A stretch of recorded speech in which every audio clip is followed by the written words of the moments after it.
Hello Internet, it's Stanley, welcome to Night Talks. Tonight I'll be talking about stargazing, but also the purpose of divination in general. And I have a better light. We gaze at the stars in order to gain insight. Not only about the future, but about the past, about the present, about ourselves. People would often assume that you're supposed to gaze at the stars and get the future, or whatever you're looking for, in a way that you would write it down depending on the positions of the particular stars or the date of the year or similar things. This is the wrong assumption.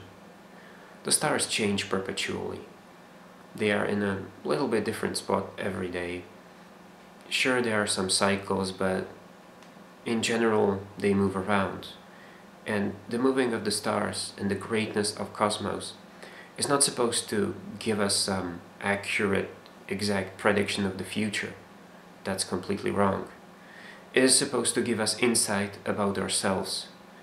When you look at the stars, you realize the greatness of what is outside, and therefore you can realize the greatness of what is inside. It is a form of meditation. It is supposed to stimulate the person to think about themselves, about other people around them, about what they have done, about what they are doing now, about what they perhaps might do in the future.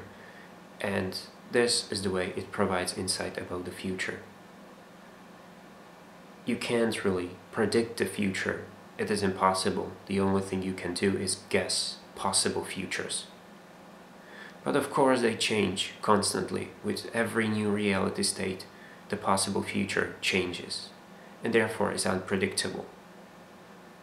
When you use other divination methods, let's say a pendulum, now really, unless you have a being which is deliberately, for some reason consciously or unconsciously, trying to stop the pendulum at a particular point, it is random. When you take a tarot card of a randomly shuffled deck, the writing on the back of it, or on the front of it, or wherever it is general, not really applicable to any situation in particular, unless, you're experiencing exactly what's written there. But this data you read isn't supposed to tell you what is going to happen. It is supposed to enrich your perception of what is already happening, and therefore you can think about what you're experiencing and interpret it in a different way. When you look at the stars, you're not trying to predict the future. You're trying to realize the present. Thanks for watching. Bye bye.